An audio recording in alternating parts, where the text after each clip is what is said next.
Mishka Shabali is catching up with friends who are arguably more talented than him.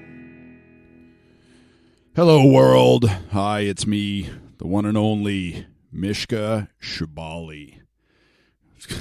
Terrible. But it's staying. Fuck it. I always forget to do this, so I'm going to do this now. I'm going to plug all the stuff I have to plug at the beginning. Not August, September 24th. Andy Awancio and a bunch of other jerks will be performing live at my house in my side yard. These shows are always a blast. This one's pretty stacked. It's got Colin, the producer of our podcast here, Colin Golitko, Adam Baith, Rad Pinkard, who you've heard on the podcast, Critical Miss, songwriter friend of mine from here in Phoenix, and Andy Awancio from Portland, Seattle, somewhere up there in the wild Pacific Northwest. But yeah, coming down here September 24th for a show at my house. If you're in the area, please come hang. It's these are always a blast. It's so much fun to. I don't know. It's just it's not a fucking comedy club dynamic, and it's not even like a bar dynamic. You just get to hang out with the comics, and these are very sort of intimate, personal sets. And you'll meet my cat, my dog, all that stuff. Also, I have a Patreon that theoretically goes towards supporting this podcast. It has been long neglected by you and me both, but patreon.com/Mishka Shabali. Just sign up. I think you can do it for $3 a month. It makes a huge difference. Not that the $3 a month necessarily affects you or me that much, but if one person signs up from this podcast, I will feel like this is worth continuing. You'll assuage my vanity and my ego. It'll give me a little pat on the head, tell me I'm being a good boy, and that this is worthwhile.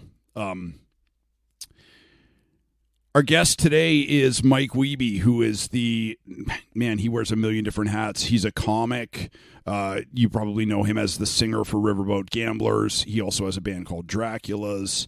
He is a screenwriter. He is an actor. I don't know a lot of things that Mike Wiebe doesn't do. I actually have a cool, weird, convoluted history with Mike.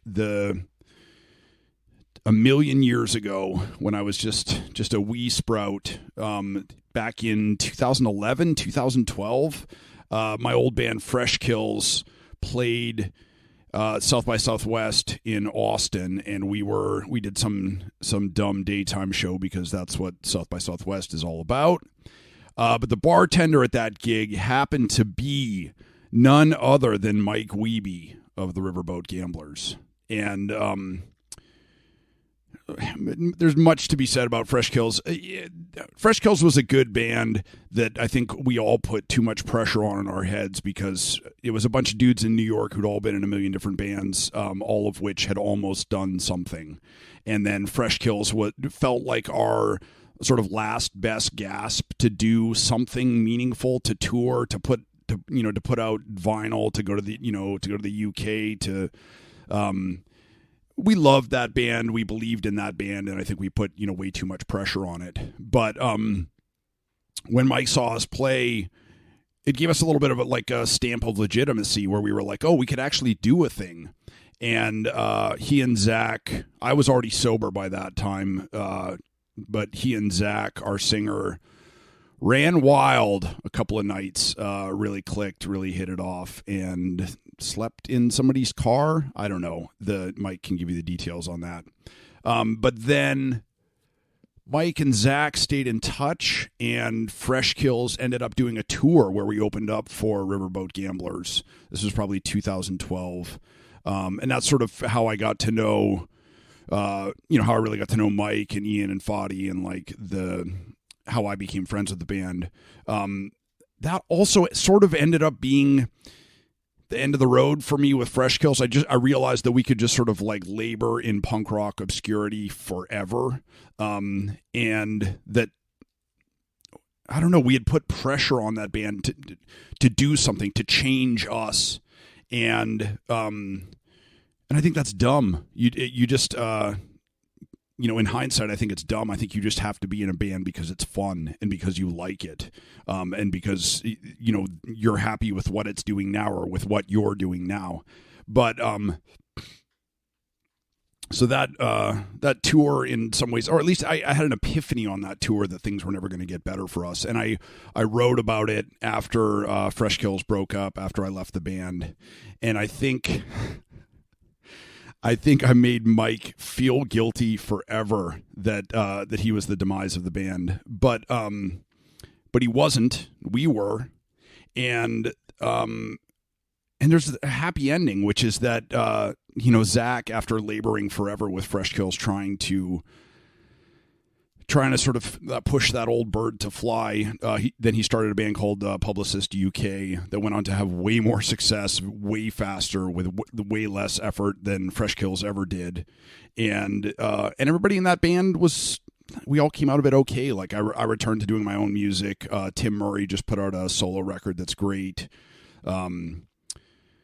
Our old drummer's living in Rhode Island with his family. Everybody sort of went their own way. And one of the things that came out of it was I got to be really good friends with Mike Wiebe. And we have one of those road friendships where we don't see each other very often. We don't stay in touch incredibly well. But whenever I do see him, usually at Altercation or, some Austin-related event, I am going to see him soon.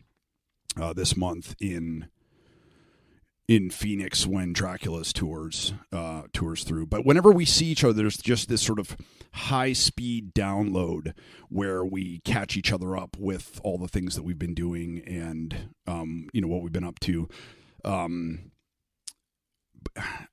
I feel like I got the best out of this bargain of Mike Wiebe breaking up our band because he was, I think he was sort of a hero of ours before.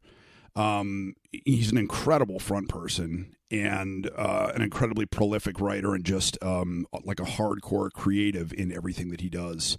But sort of by having that experience of meeting him, going on tour with his band, he became smaller as a hero and he became massive in my life as a friend and a friend who continues to inspire me. And then through that sort of became a hero in a more meaningful way. I don't know. Listen to the podcast. Wiebe's a fucking genius. I listened to a little bit of his podcast. It's hilarious. Buy all of his records. Support this dude. He's, he's just a fountain of inspiration. I really love Mike a lot. Dig this conversation with Mike Wiebe from Riverboat Gamblers.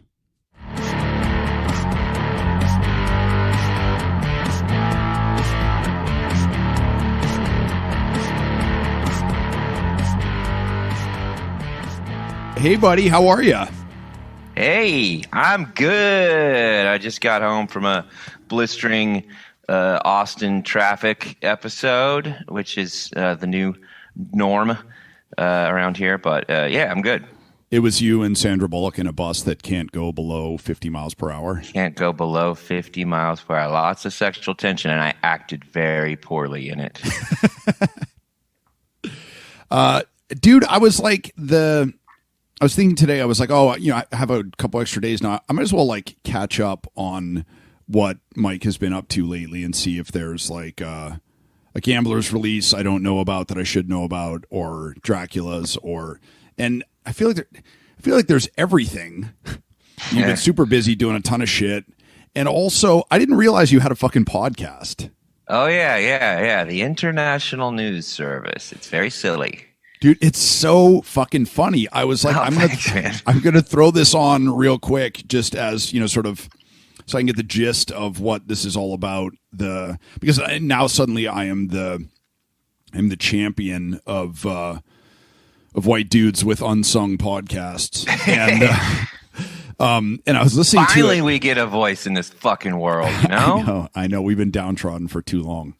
But I was like, I'm just going to throw this on just so I can get an idea of like what it's about and all that stuff. And first of all, there were so many of the sort of like weird Zoom digital connecting sounds. Yeah. And I thought that I was like, did Mike stitch these in to fuck with people? Because then I was listening and I was like, have I just developed a learning disability late in life, or did I eat mushrooms, or is this the new thing? Is the new TikTok? And then I was just listening to you guys go on and on about ninja shoes and oh man, it's really good. It's so ridiculous. It's so dumb. So fucking funny. We there is some editing in there, but some of it's just like Zoom shit because it's like people in different spots, and then we do a little bit because a lot of it's just like we'll riff for a while and kind of whatever comes out. But it's fun. It's developed over time where it's just one guy reads a couple weirdo news stories and we react. But over time, like it's me and I still talk about stuff that I'm doing. But like if you listen to a bunch, there's a scope about how I'll just kind of go. It's me, but I'm a lot more arrogant, and I like talk about movies that I'm making that are like just shipped to the Chinese market, and just talk about how I'm selling like vitamins and mind pills and the alpha guy mindset, and try to just kind of, so there's like a little bit of a character. There's a lot of running jokes and stuff, but it's been super fun. And it's funny because like those guys aren't, they're just guys that I went to high school with, and they've just been friends with them since high school. I think the terrifying thing about the podcast is that it's not dumb at all. It's actually, there's a lot of knowledge packed in there about completely useless stuff. That's very useless. You were just fluidly listing off like ninja weapons, like just one after another, and I was like, this is what you use that magnificent brain of yours for. That's what your story. That's what you're hanging on to. It's if I've got I can't remember my parents' birthdays, but I know who was the third lead in the third season of Fall Guy. Yeah, the shit that we like spend our brains on. Do you remember that show Mask when we were kids? Yeah, the cars that turn into stuff. Yeah, and then there was other cars. They're like it was cars that turned into other cars, and everybody had their own mask, and the mask each had like a power that you could do on it. Mask. On the heavens, mask. This wow, you made me feel a lot better about that, because I remember trace elements of that, but not the entire like theme song.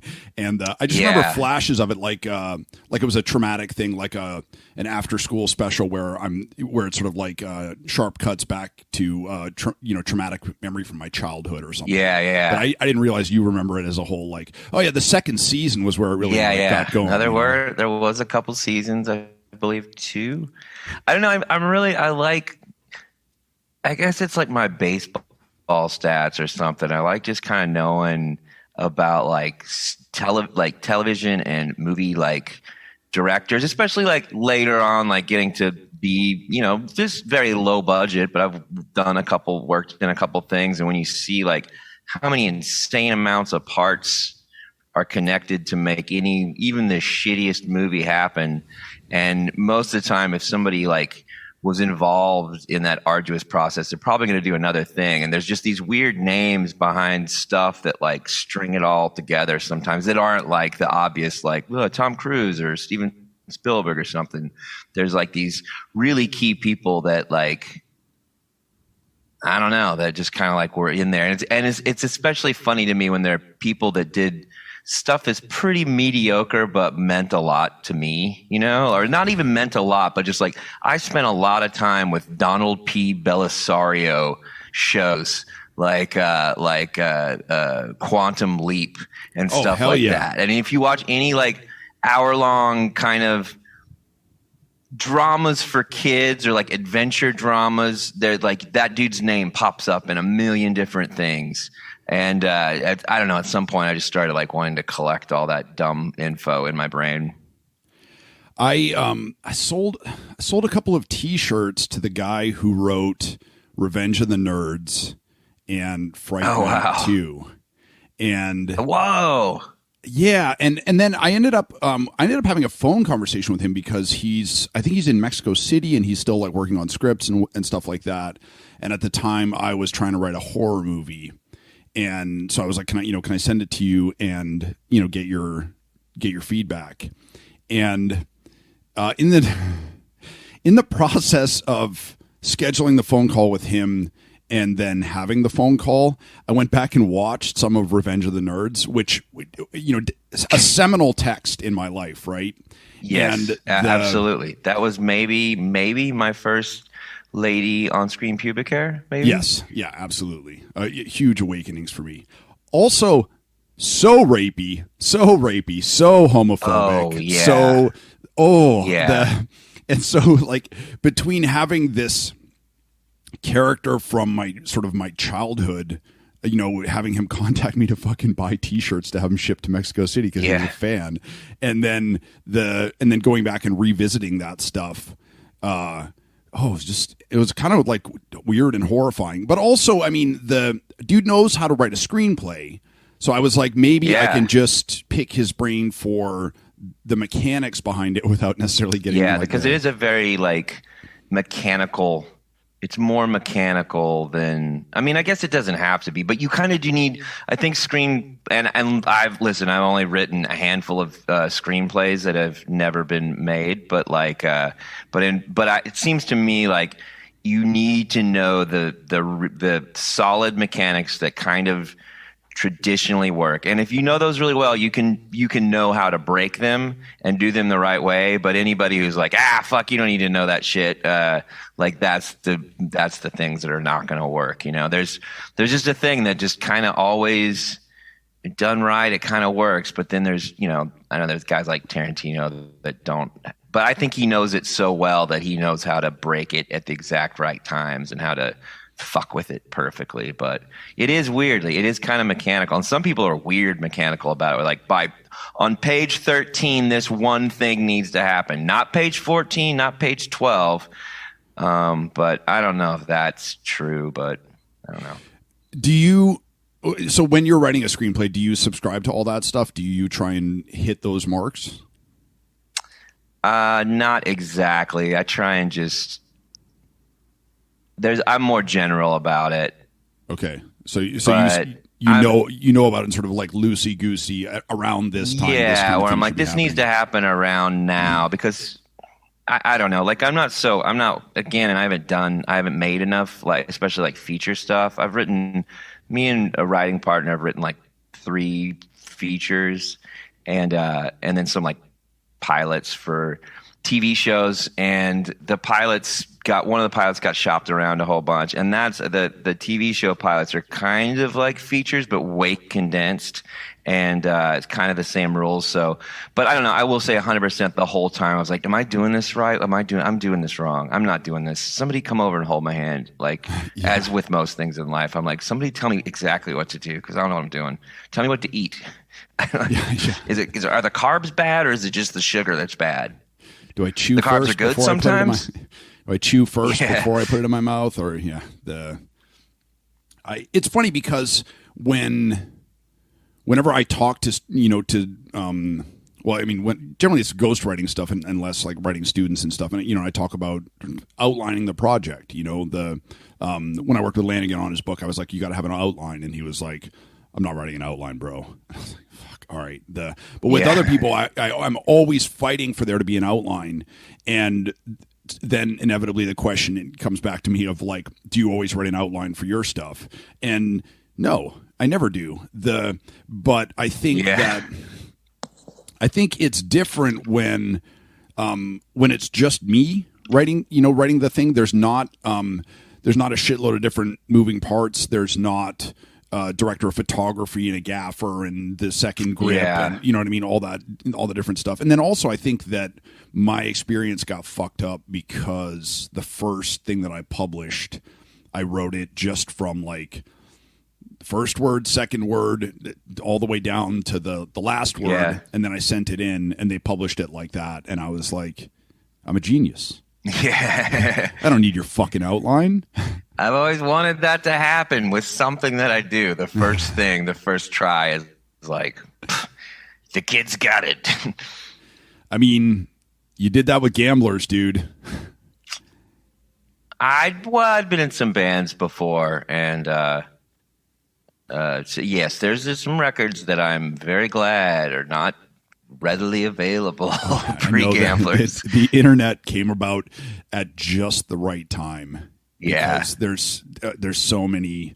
Ooh, there's a 7-inch out there that I did with a band and like a bunch of different like crappy 4-track recordings and shit like that. But if I had the ability at 14 to put all my my power ballads, my epic love poetry online, yeah, I would be in hiding. Yeah, oh man, under a fake name. Yeah, and definitely like comedy stuff too. Of like, God damn, I'm glad some of that stuff was never seen by anybody. You know, I'm still doing. I mean, other than jokes. the 8 people at the open mic. Yeah. Well, I mean, that's not to say I don't have things that are really old that are just like, I just need to write more. But that thing always works. Joey Buttafuoco. I mean, come on.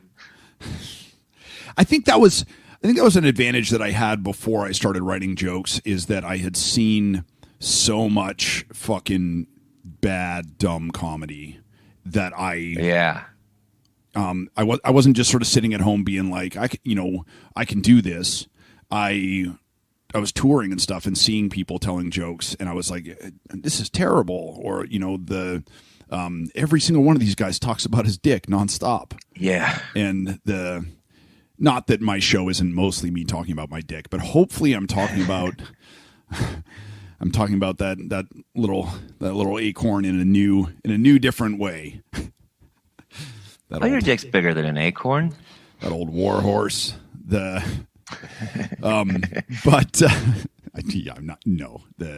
old war horse acorn. How are you, buddy? What have you been up to? I feel like the last time I talked to you was at Altercation. Probably, which is that's like kind of coming up again. Yeah, it's crazy. Are you ready? Do you have your whole new set? I mean, I'll just make it up on the spot. I just get up there and just riff, talk about what else. I start every set. Just get up there. First sentence. What else is in the news? You're like Flo Rogan. Yeah. Oh, he's here now. He's probably embedded a lot more since the last time, since Altercation. This is true. Is that a constant presence that you guys are sort of dealing with there? Is him and his acolytes? People make it sound like it's the Death Star there now. Yeah, it's really. I mean, I feel like I'm still running around in the same places in the same crew, and there just happens to be a whole new set of places that are doing stuff that I don't really.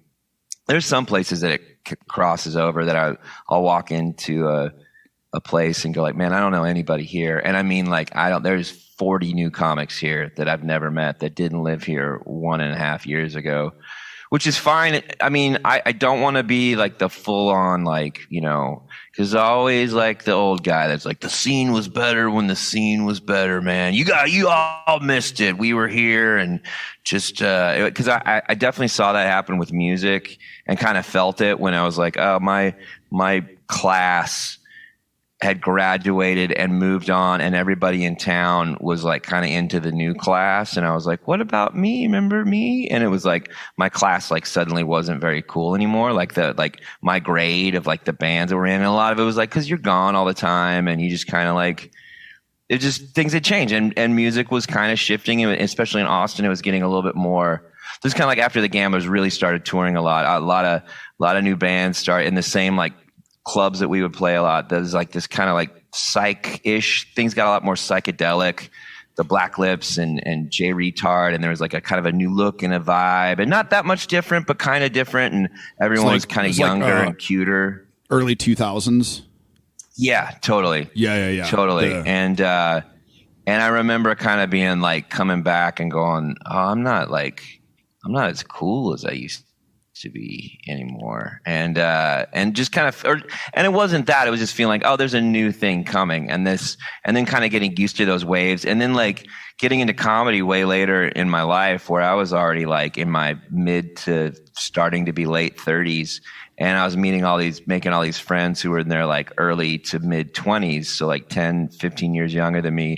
And now this many years later, where like a lot of them are in their mid 30s or early 30s, and they're seeing all these really young, like 20-year-olds come in that are like, some of them are like really good, but there's just a lot of them, and they're like seeing like the turnover, and they're kind of like, what is this? And it is, and I don't want to be like, this is what happens. Get used to it, fucker. But it is this weird thing to sit back and go, no, I know, I remember that. And it's weird because it's going to happen all over again. And just the longer you stay in it, I mean, it's got to be so weird for Willie Nelson or somebody where like, this is my great grandchildren are performing.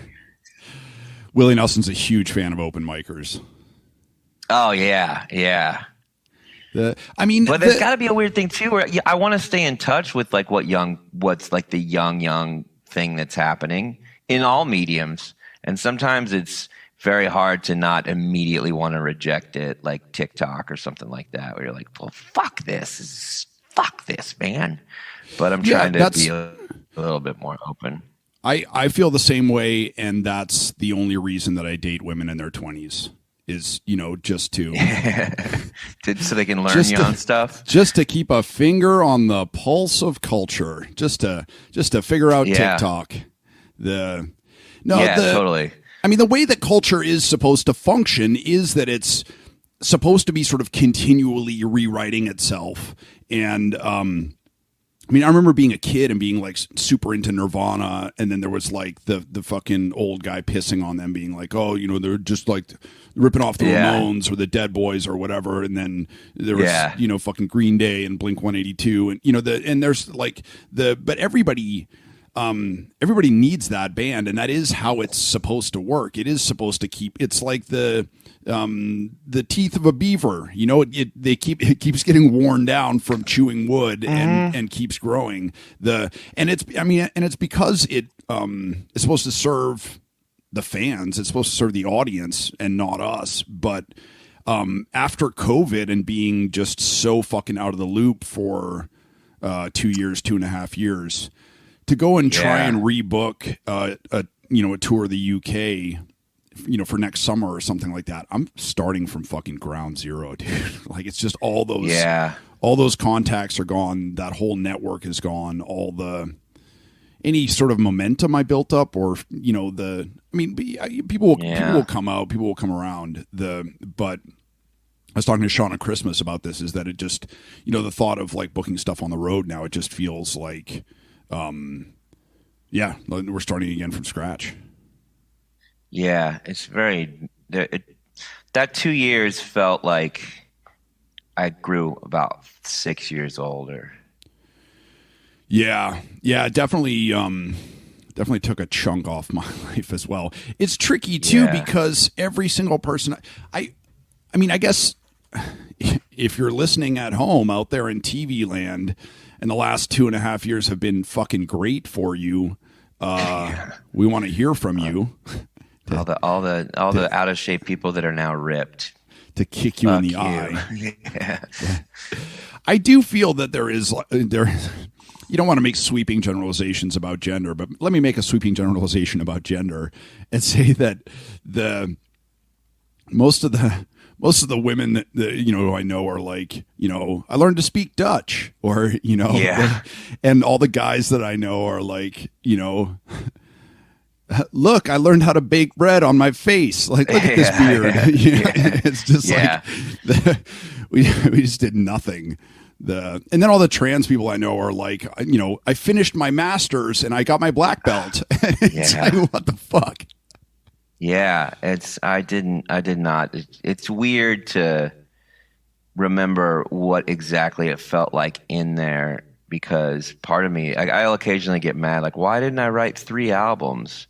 And I'm like, well, I wrote a bunch of songs, but it was not like there was so much just weirdness. There was just so much weird going on, and fear, and just kind of like, ugh, and just like, hey, let me get through the day. And it is. I mean, I'm trying to get back in shape now because I've really kind of gotten a little. It's a little lumpier than I want it to be. Yeah. When I had COVID, I packed on 8 pounds in like 10 days, which that took some determination. I think I was just bored and depressed and just eating like Jell-O and chips. But it's I'm still don't worry, folks. I'm still lithe like a panther, but also my skin feels real tight because it's full of fat. Yeah. Yeah. Especially I'm going on tour like in a couple weeks, and it is that thing of like, fuck, I need to at least, even it's not even about vanity. I just got to get some cardio in, got to get some lung capacity for doing that every day. I saw that you guys are coming through Phoenix. Yeah. You want to come out? Are you around? Yes, I'm totally gonna fucking come hang. Awesome. And these dates are with Drakulas and we're opening up for the Toadies and the Reverend Horton Heat, which sounds like, and it is a weird bill. It is a weird bill, but it, like, we've done it in Texas, and people like don't, especially the people that are going to see those bands don't know us, and it weirdly works, like where it'll start out and the crowd is very standoffish, and then halfway through you can kind of see them turn, and then by the end they're kind of stoked. And I think it's because we're doing something real different than either one of those, and it's real. People like a dumb dress up band. I've found, and I'm enjoying playing in a character driven dress up band. That tour sounds an awful lot like Fresh Kills opening up for, what were they? Screaming Cobras, Cobra something, Cobra Skulls. Cobra Skulls, Riverboat Gamblers. One of these things is not like the others. But I feel like Drakulas are pretty irresistible. And one of the things that we're finding too is that it's like everybody listens to everything. A lot more now, for sure. Especially in in smaller markets like Phoenix. I went to Idols the other night, and in New York it would all just be sort of aging hipsters uncrossing their arms to express their enthusiasm, their delight. And here it was every single person who likes any kind of loud music.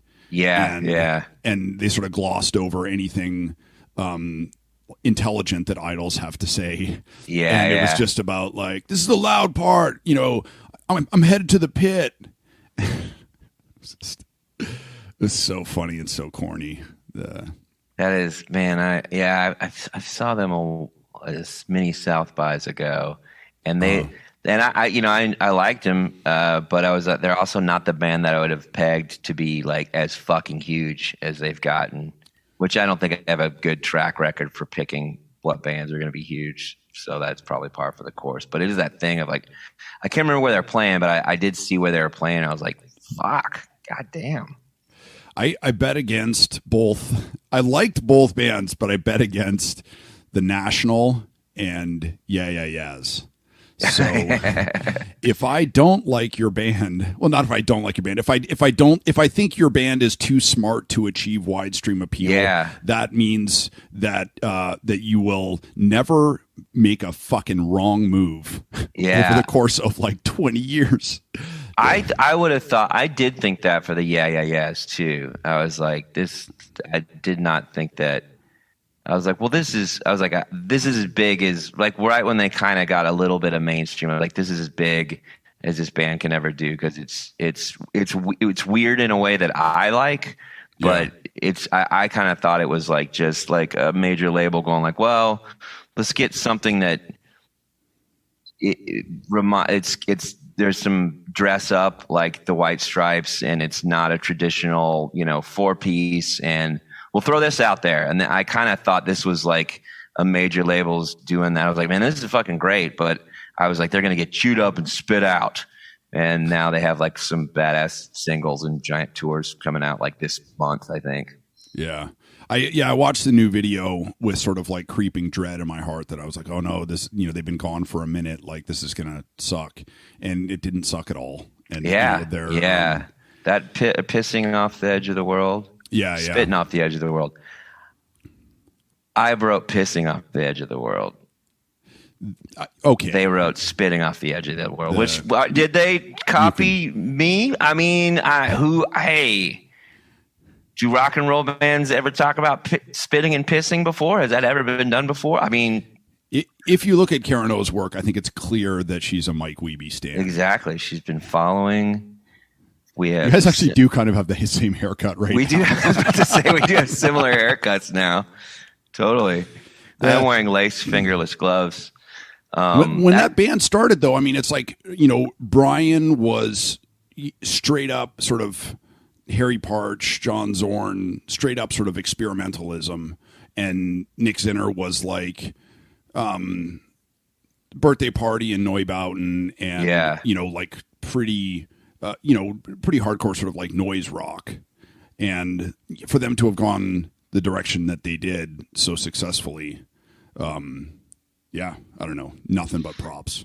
Yeah, no, so I actually bought I was at like a weird record swap or like a DVD, like a VHS swap, and they had like an old DVD that I bought like a month or two ago because that's like the one thing of like VHS and DVDs. A lot of weird stuff that they put out that's like not even on YouTube. And anyway, it was like a live show of theirs, and I was like, yeah, this is fucking great. So good. I don't think I've ever seen them live either. I have a Gallon Drunk DVD that I've never seen anywhere else, and it's and I fucking love it. I need to go buy another DVD player just so I can watch it again. Physical media, man. The streamers are all going down. One of the things that I stumbled across in my 30 seconds of research before this podcast was the section of the Riverboat Gamblers Wikipedia page that's just devoted to band injuries. Yeah. This is, I think you guys may have graduated to the quintessential old guy rock. Between you and Fadi, like I know Fadi just snapped his goddamn Achilles tendon. That was like a year ago, right? Right at about a year ago. Yeah, and that was just like he just did a weird step, snap, pow, and then they went and got surgery, and then like managed to like slip, and it tore in like a new place. I remember 3 months later, 2 months later, and but he's moving around now so far. We are the impresarios of injury, the kings of contusion. Did he finish the show? It happened to be like the last note of the last song. That's somehow worse. Yeah, I know. But I don't know. I guess, there's the injury gods realize that the show must go on. Where are you guys with the injury count for the McEwens? It's mostly, it's injuries of sin, and there's only four. Just injuries, yeah. Just a couple like bad words accidentally said, or mortal injury. Covetousness of other people's bedazzled crucifix denim jackets. How did for people who don't know McEwen's, break down what it is and how did that come about? It's the McEwens are some characters that me and my friend Avery do, and we pretend to be a married, like North Baptist megachurchy type fundamentalist-ish Christian married duo who don't have children, who just are youth ministers. And honestly, it is simply repeating things I overheard growing up and turning the volume up, like maybe from 9 to 10, barely. Like it's not much of a volume. There's some jokes that get laughs occasionally that's just literally something that someone said to me with a straight face and a sweet Southern sweet tea accent. Wow. Just, how do you know Avery, and how far back do you guys go? So yeah, when I started doing stand up, she had been doing it for a while. She's like, I think 12, 13 years younger than me. But she was just always somebody that, like, her stand up is so fucking funny. She's so good. She just riffs and it's so good. We did a McEwen's like the other night, and she like went on a riff about just some story that was just, I had never heard it before, and it was so fucking funny. Like I don't know. She's just an insane talent. But so I was kind of like, it was kind of crazy when I got into stand up. Like everybody was so good already, and most people were like 10 years younger than me. So I was all like nervous, like, hey, you want to be my friend? And but I think I just saw like, I mean, these were characters like that kind of flipped around, but I did see some like random thing about, I was researching something because I'm really into satanic panic kind of stuff. Like, and there's a whole series on YouTube that's pretty fun called Terror in the Toy Box. And it's these two like dudes, and one is there because there was a really, really heavy grift in the Christian scene in the 80s where you would just like make tapes and go from church to church. You'd go on tour, and these churches would probably pay you a ton of money, like more than we're getting paid, to just show up and go like, you don't know what your kids are into. Let me show you this, and pull out like a He-Man figure. Go, you know what this is? Yeah, it's He-Man. That's real fun. Guess what? That symbol on his chest, that's a tattoo that Satan happens to have. It's biblical, or whatever, like some insane thing. And I don't know. I've always been into that. And I was watching that, and then sometime a type of algorithm just like landed on these two, like this Christian couple that were just being funny. I'm like, oh, she's the crazy one, and she's like, I am the crazy one. And there's just like a little bit of just, I don't know. There's a whole scene of like Christian performers out there, and that are just doing it and probably killing it. They're making probably tons of money here and there. I'm sure there are some legitimate McEwen's Christian comedians that are just probably a married couple that are going out and doing a real full, like, I'm Tim. He's the Tim Allen. He loves sports and football and working on stuff, and I love bacon, but we have arguments, but it gets worked out. Praise the Lord. Dude, I mean, I know that you're an actor, you're an inveterate performer, singer, comic.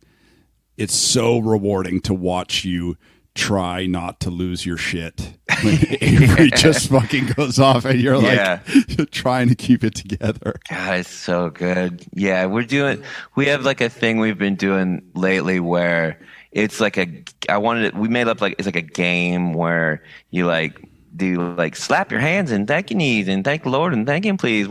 And we just ask each other what our worst sin is, and then we'll ask the audience what their worst sin is. And but we always start it off where like, and kind of like the bit is like, she asked me first and I'm going to say something very mundane because I'm a little bit more like the straight man in this scenario. Like I'll say something real mundane and talk about how I got it, and then hers will be this just insane story, and it's different every single time. And like the other night, it was this crazy story about how she ran away from home at 15 and got a job at Circus, and like one of the managers like grabbed her on the ass, so she went and got poisoned and put it up in the well water and got everyone in Circus sick. I don't know where it came from. It was so fucking crazy, and it was so good. And I don't even know if she knows where it comes from. She just like went off. It was so funny. I keep trying to get Avery on the podcast, and she keeps like getting scheduled for work and stuff. But I got to call her again and try and get her on. Yeah. She's the hardest working lady in show business for sure.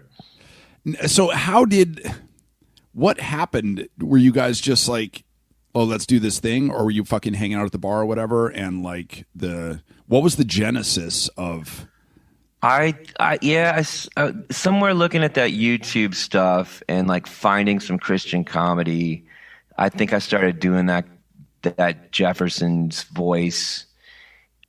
Just I'll just do voices around, like especially when I'm driving by myself or to my wife or whatever. And And then I knew that it needed. I actually grew up with a lady that was, I mean, she's different, but she was very similar. Her name was Dottie McEwen, and McEwen was spelled differently. So something about a grown woman named Dottie just has like always stuck with me. So then I knew I just kind of like, and Avery, like, I mean, I didn't know she had any religious stuff, but then at one time I saw her performing and I realized that she had a upside down cross tattoo on her, as well as a King of the Hill tattoo, you know? And, so I was like, I think, man, she would be so good at this. So I kind of nervously pitched it at her at one point. And then like the first time we did it, it was for one of JT's shows. And we were like, I thought we had like about like 5 or 6 minutes, and we just like riffed for like it was like 20 something minutes that we went, and it was just like super long and kind of like, oh, I'm so sorry, and they're like, keep going. And so it was kind of just like immediately like, oh shit, this works. And then it is like fucking probably 8 years later or something. Jesus. The first show that I did where I was performing with comics, where I actually did a joke, something that wasn't just a depressing true story from my life, was in Brooklyn. And the lineup was like, and it was something that JT had put together. And it was like me, JT, Jake Flores, Nick Mullen, Mac Lindsay. So no depressing jokes there. Oh God. How are you gonna say something depressing that's gonna bring down the vibe? but also like the, Seth Cockfield, Nick Lavelli, like this whole the whole spectrum of notoriety. Yeah. Jake and Nick Mullen have gone on to, to be sort of like huge internet phenomenons, obviously very different camps now.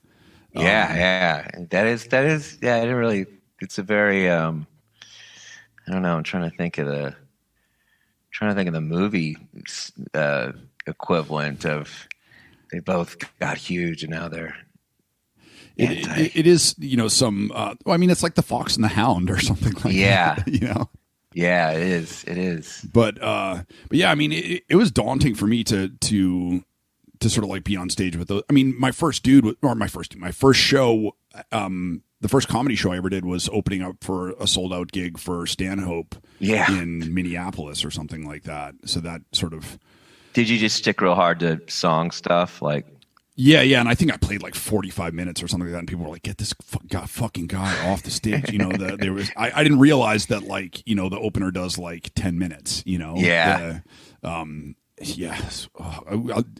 Ooh, I'm so glad there's no video of that or documentation of that. I mean, there's a couple pictures floating around. I have a buddy who like you might have even. Did you ever know Corn Mo in New York? A guy that played accordion. Yeah, absolutely. I remember him telling me that like he did they asked him to do and he's from Denton, where it was just like there was no comedy scene in Denton. It was just kind of, there was like a weird, really cool, I think they actually moved to New York for a while, but it's defunct now, called the Good Bad Art Collective. And they just put on really... My old band used to play there. Oh, rad. Yeah. They do like all kinds of weird shows and a lot of weird band stuff too. Like I remember playing a show there where it was one of my bands and then another band, and we just like, there's 2 stages, and you would play a song and then they would play a song, and it was called like the tennis show, and people would turn back and forth. And then they did a real crazy thing where it was literally like 10 bands all set up at the same time and tried to play their sets at the exact same time.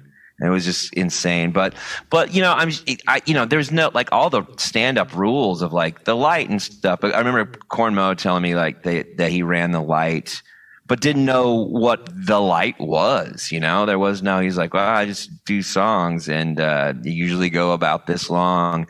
And like that, like it was like John Glazer or like Pat Brian, somebody was just like some comic who'd been doing comic stuff forever, was super like, what the fuck, man? Why'd you run the light? What the fuck? He's like, I don't know what a light is.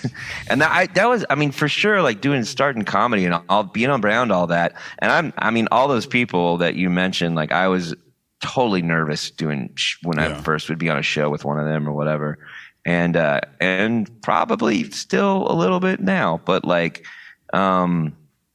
the the rules are just, it's a different thing. And I'm always like, I don't know. You just don't know that, because there's kind of no rules in band. Like, I'll get up and get off. Like, people barely ever get mad when you go too long in music.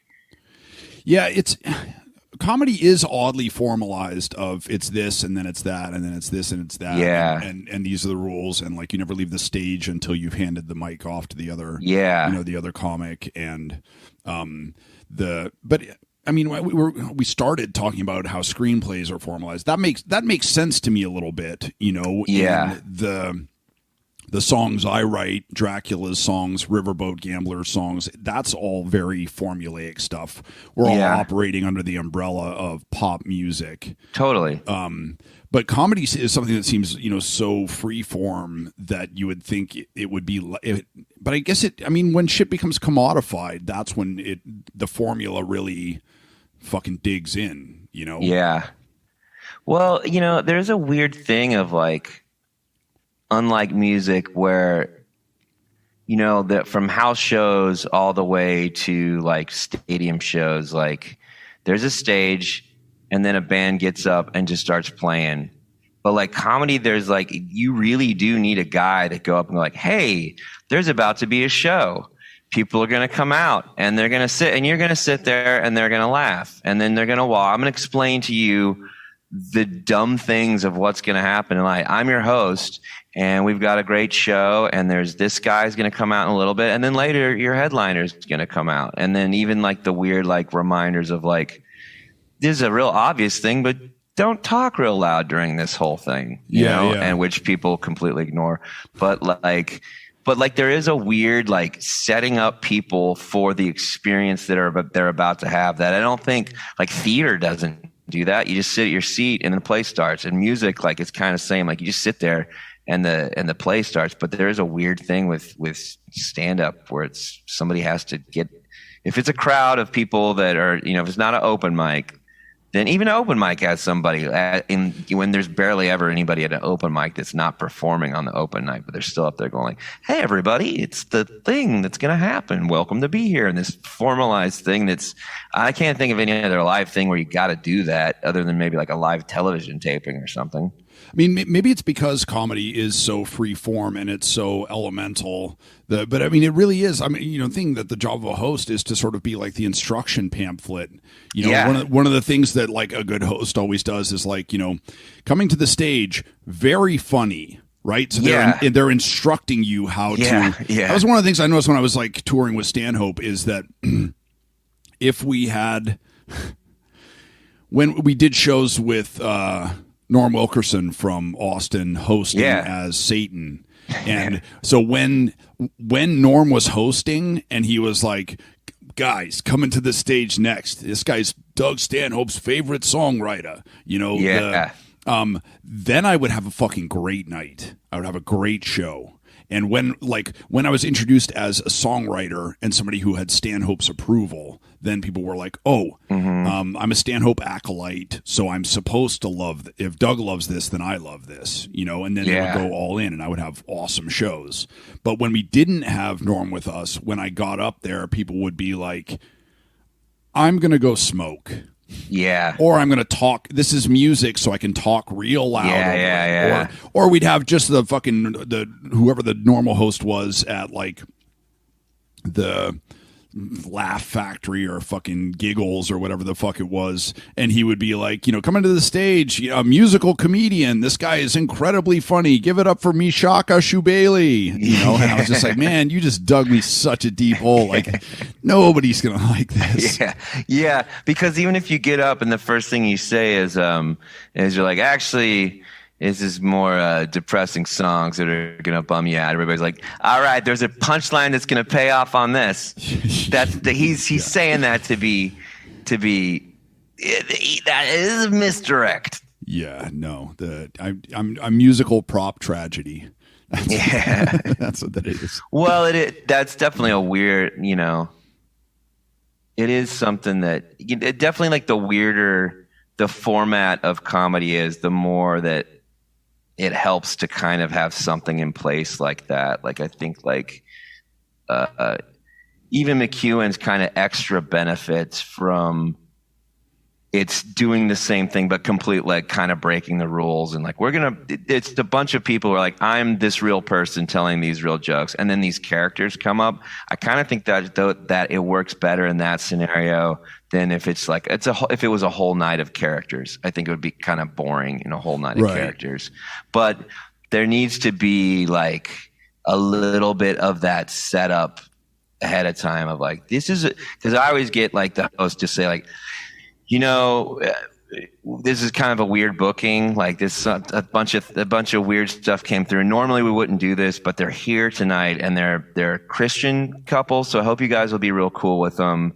And then people get it immediately, but it's so much better than if it would just be like, here's some more comics. Yeah. And then people would spend more time trying to figure it out. I don't mind some time trying to figure it out, but you hope that a smart audience will not have to spend too much time going like, was there really a mistake, you know, or I've certainly had, you know, people try and book me on nights, or people book me on nights where they're like, oh, we have a bunch of guitar comics that night, you'll fit right in. And I'm always like, no. Like, my guitar is my bedazzled denim jacket. You know, let me be the only one here. Let me be the break from the other stuff. Yeah. And that's always way more successful. Is it Saturn Cube or is it Storm Cube? Oh, the Reddit shit. Yeah, I think it was Saturn Cube. I went and joined Saturn Cube. I went and joined that subreddit now. Oh yeah. And I look at it every day, and it's fucking bananas. I think people just hate shapes. Is that the I think geometry is a real very, very occult. I think. What happened? Mike, explain this.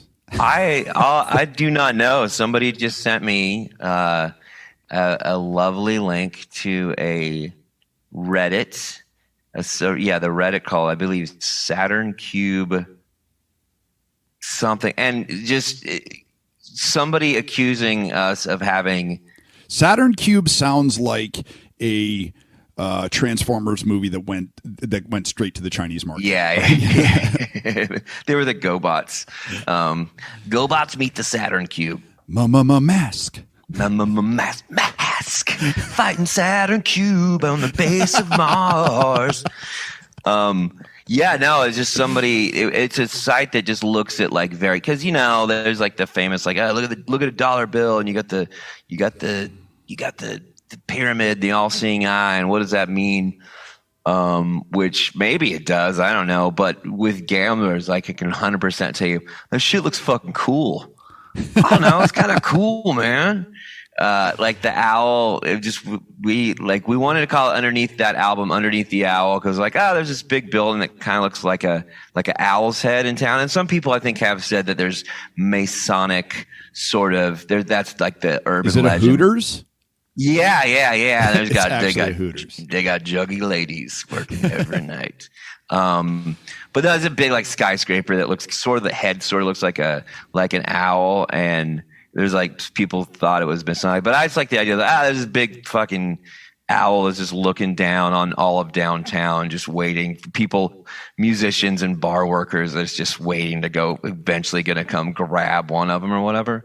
It's like, draw some Masonic owl. And my buddy Chris Pierce was like, this. And it was like, that's cool. But yeah, I guess these folks think that we're into some serious occult shit. So immediately I was just like, oh yeah, we gotta fan these flames. And I asked other people to do it too. And I did. I just translated as much as I could into Latin, and would just like write in things like, be careful what you look at. We are watching you, and stuff like that. And lots of like, just make it vague and obscure. And hopefully it drives them up the wall a little bit. I'm hoping. This is one of the things that's so frustrating with the QAnon wackos, is that part of me is like, this world would be so much more fun if I believed in any of these conspiracy theories that, like, you know, the world is actually being run by a cabal of lizard people who eat fetuses and, you know. I really think that it's, just... It's much more exciting for sure. It's a lot more fun. It's a lot more sexy than like we're just all getting slowly ground to death by capitalism, like by this slow churning thing that raised. It's a lot more exciting to go like, no, there's literal. It looks like Duran Duran's Union of the Snake. I think it might have been an old Sandman comic that I was reading. I don't know if it was Sandman or fucking Hellraiser. The Hellblazer. What was the John Constantine one? Hellblazer. Yeah. But I think it was a standalone story, and it's about a mathematician who does a calculation of how many years of just unabated hedonism would cancel out an eternity of suffering in hell. And he does the calculation, figures out it's X number of years, and then so he like does some incantation, gets the devil to appear. But actually, the devil doesn't appear; it's like the devil's assistant, and he's like, "All right, I want to sell my soul. I want X many years of power and coke and hookers, and in exchange, I'll give you my eternal soul." And the assistant's like, "Okay, we can make that deal, but like." Unofficially, man, I'm going to advise you that, like, if you know anything, if you've ever read any of these stories, like, people always come out regretting it. And I just, the demon to man, just trying to give you the heads up that, like, you think this is a good deal, but it's not a good deal, And the guy's like, no, I'm smart. I fucking figured this out. I've cracked the code. I figured out the algorithm, like the X number of years of just the vilest hedonism will make it worthwhile, to go to hell, to be tortured for all eternity. And the guy's like, I'm really, I can't say more, but you think you're really smart, but the devil always gets the best out of these, and the smarter you think you are, the more it's going to sting. And the guy's like, no, just fucking let's do it. So he signs the contract in blood or whatever. 1,000 years of just, cocaine Caligula. Yeah. And then finally he goes to hell and the assistant meets him and he's like, man, I hope you had a good time because, this is hell now. And he brings him to the devil and the guy's like eager to meet the devil to see, because he outsmarted him. He bested him and he goes to meet the devil and the devil is just an idiot. He's just a blob sitting in a throne, like drooling, can't string a sentence together. And he just has like George W.'s, he's surrounded by a bunch of Dick Cheneys, of like the really efficient bureaucrats who do his work for him while he like, picks his nose and eats it. And I don't know. That's how I feel. I feel like that's an accurate representation of our world, is that we imagine there to be all these conspiracies and skull and bones and the Illuminati and, all this shit. And it's just like accountants, fucking hitting us with overdraft fees. It's just bureaucracy, just the slow grind of all of it.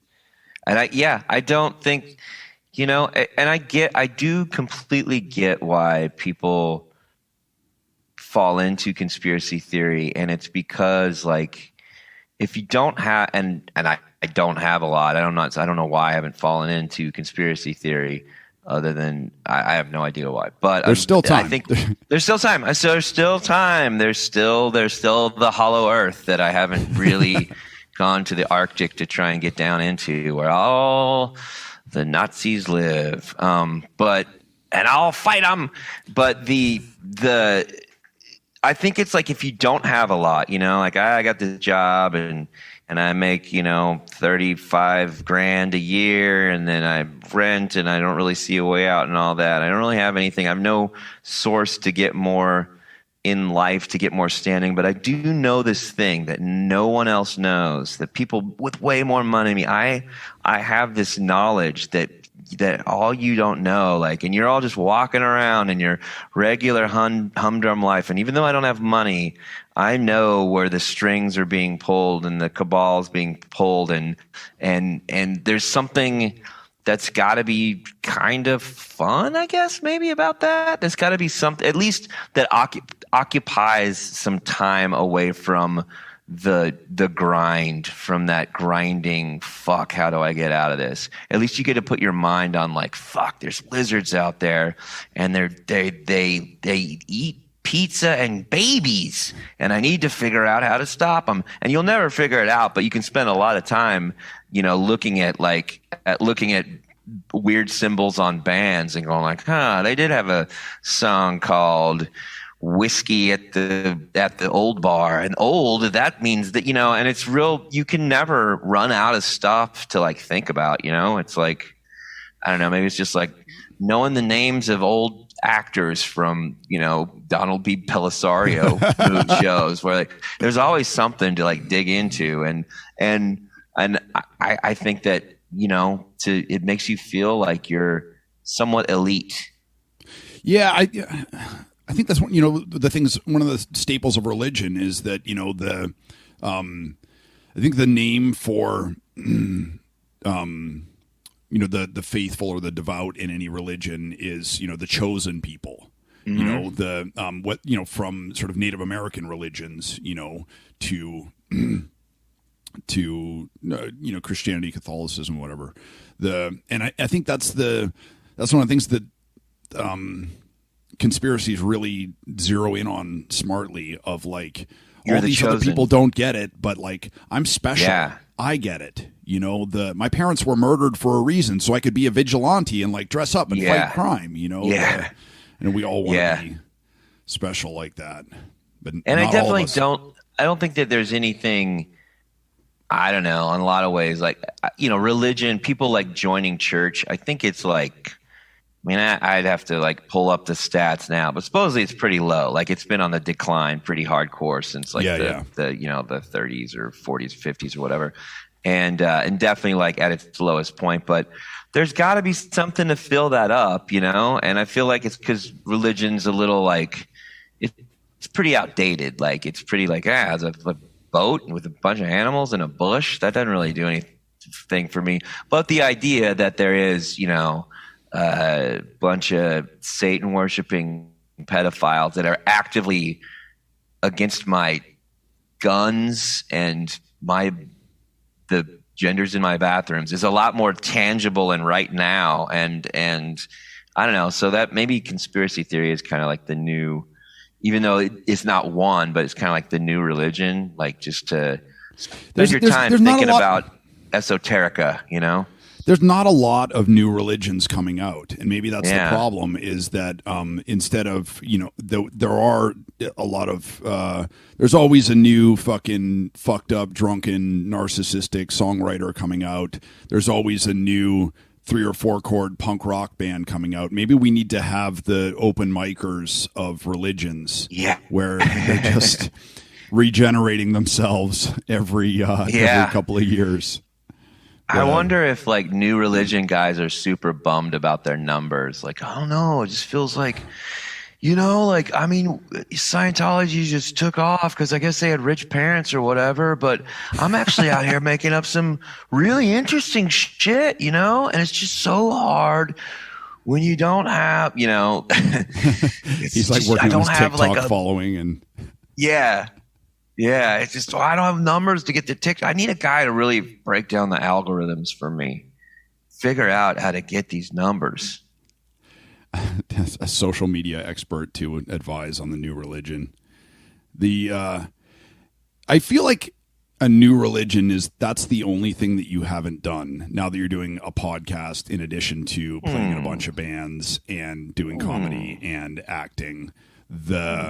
So because you're such a lazy guy and you're not constantly making new music and new art, maybe you should be one of the people to start the Storm Cube. It is very much like the David Koresh was a musician beforehand. It's true. Probably did true. Some. That way, so was he like when he wrapped up his music career? Was like, I feel like it'll be too depressing to go into stand-up comedy. I should just become a cult leader instead. Dude, there was a fucking church in some like town of 500 people in Illinois that came up for sale today, and it was $15,000. And it was just a little like white church built in 1895 with beautiful stained glass windows, full of pews, the little half bathroom. And I was legit, like, for a second there, I was like, man, I wonder if I could sell a bunch of guitars. Yeah. Buy the church. We start a cult. I don't know what it's based around. Maybe we'll worship my cat. My cat will be the deity. People like cats. It could work. It could fucking take hold. Could totally take hold. I think you just got to figure out one thing. You got to figure out one thing that makes everyone happy that they can focus on, and then one thing that everyone hates. One thing to point out that we all hate. Because that's a big part of it too. I figured out today that one of the most meaningful things about pet ownership for me is that I can like cuddle my dog or my cat and just be like, "Do you love me? Do you love me?" And they never respond. It's constant heartbreak. It doesn't get any more complicated than that. I love being ignored. All right, we'll wrap up in a minute here. One thing I got to ask you though. This podcast has been really weird and really cool for me because a friendship unfolds organically. You just meet somebody and you hit it off, and then you're friends. But then doing the podcast has given me an opportunity to sort of like interrogate my friends. And find out shit beyond like fucking what bands you're into or not. But one of the things I really wanted to ask you about is, this feels unfair, but you're one of the most like artistically productive people I know. I don't feel that way at all. I never feel like I'm getting enough done ever on any given day. Maybe that's the secret to it is to always feel like you're not getting anything done, and then you always feel compelled to make more. But every time I look, you have a new record out with a new band, you have a new tour with a new band, you do your own solo comedy stuff, you do the McEwens, you have your acting career, you're writing where does that come from? How do you is it, for me, I feel burnt out when I'm like trying to just make stuff. Like, is it, Lanigan was like that. He was always putting shit out. Is it energizing for you to continually be writing, making new stuff? And I feel like you're always going in fucking 9 different directions too. I think that's a big part of it, is like anytime you start to get a little burnt out, you've got this other thing that's pretty different. Like, it's a real, a lot of them are all performing, but they're pretty different beasts. And I'll say a lot, like, I'm trying to get into music, or I'll kind of be working on stuff music wise, and I'll go, I think I'm back in music writing mode. But it's weird because when I'm there, I'm not in writing jokes mode at all. Yeah. And I can still get on stage and do stuff, but it's never like, I kind of like be in I'm trying to be more planningful. So I'm in word talk mode now, not in good word speak mode. But I'll try and go like, okay, well, September is Dracula's, and because I'm on tour, so I'm gonna try and do some more Dracula related, like music related stuff while I'm on the road, on top of just like regular day jobby shit on the road. But like, I try to look at it in phases of like, this is gonna be what I'm working on for this either week or month, and kind of go from there. So none of them ever get too. It's hard to get burnt out because they're so different. Like, they're really pretty different from each other. And I remember when it was kind of just Gamblers full time, I kind of remember being in a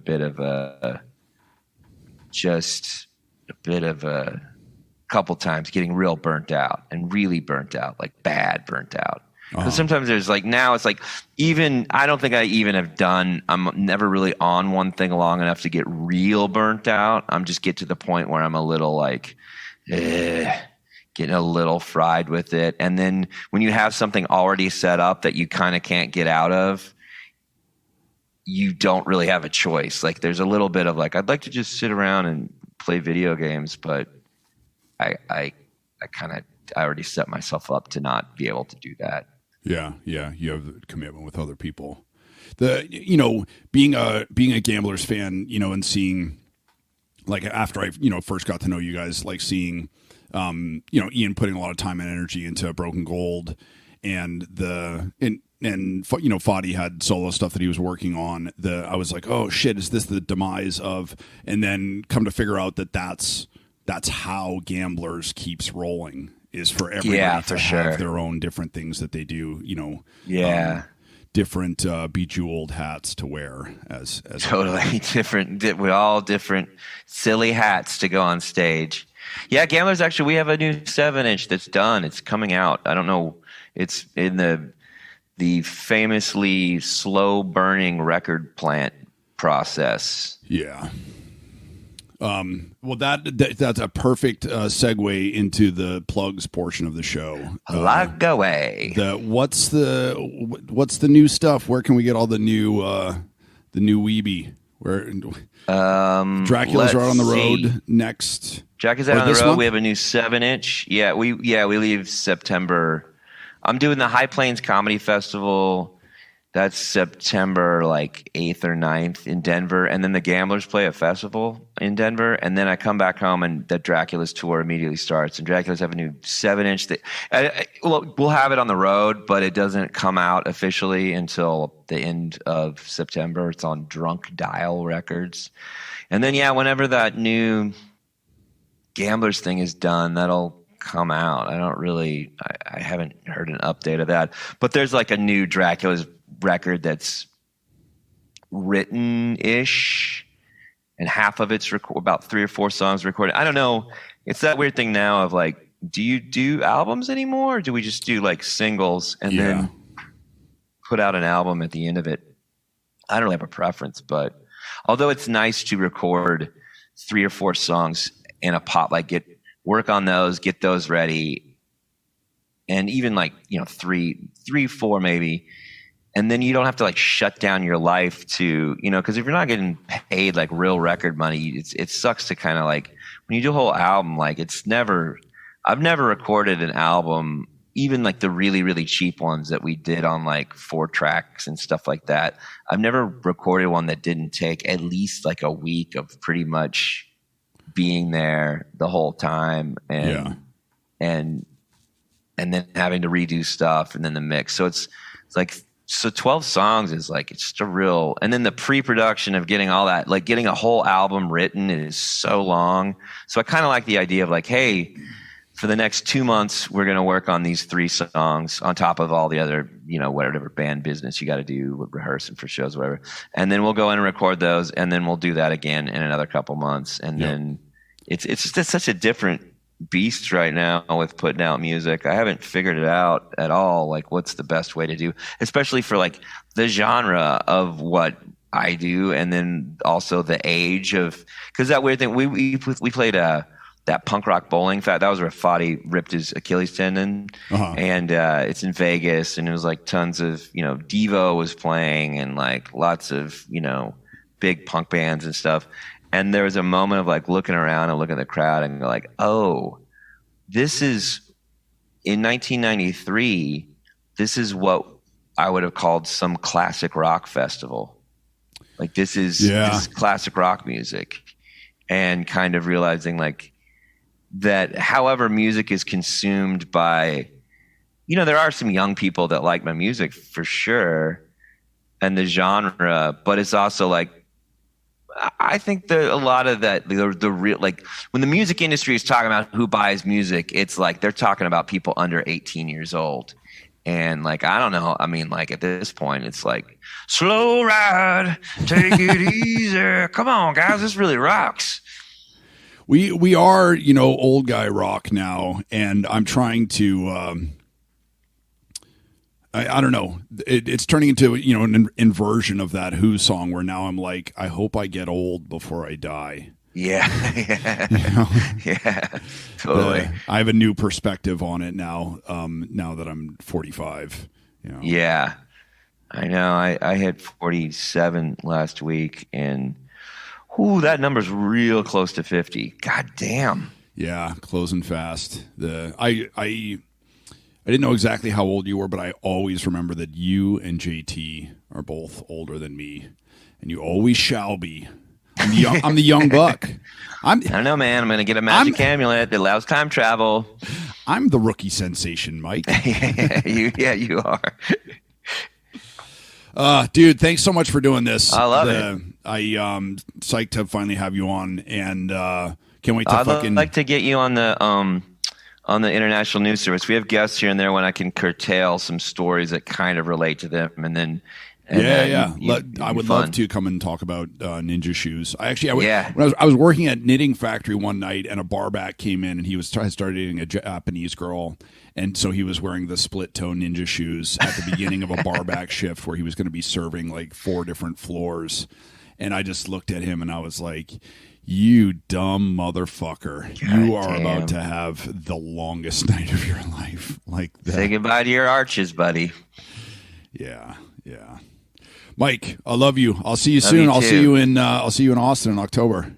Awesome. Hell yeah. Yes. All right. Take care, brother. Awesome, man. I'll talk to you later. See ya.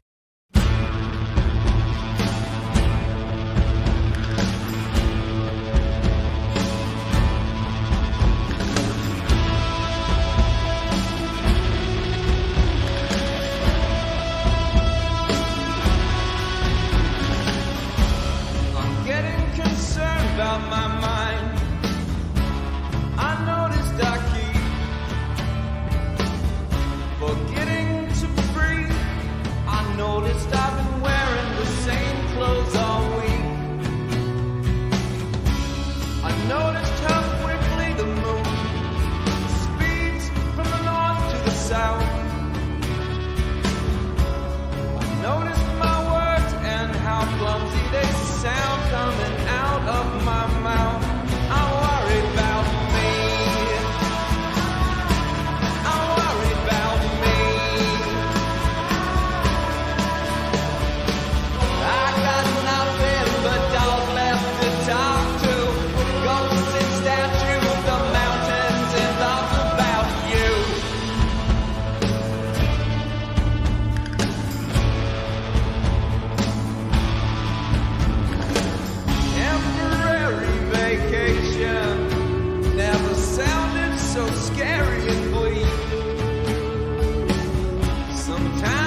Oh God, neither one seems to do the job.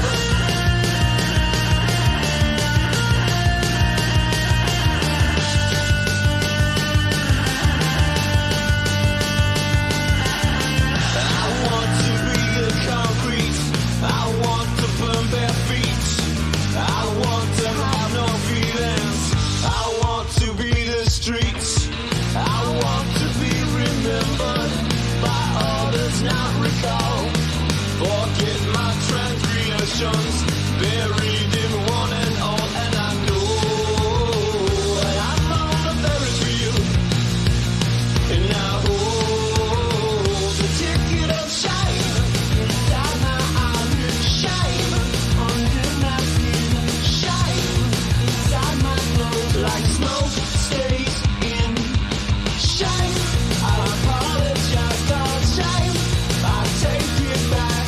All I want is to get off drugs. Oh God, neither one seems to do the job. Shame, shame, shame, shame, shame, shame.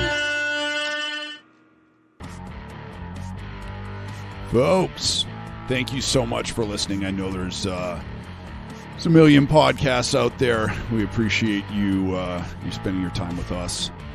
If you're digging the show, if you're enjoying it, if these conversations move you, make you laugh, annoy you, piss you off, please take a minute to rate, review, and subscribe on Apple Podcasts or wherever you get your podcast.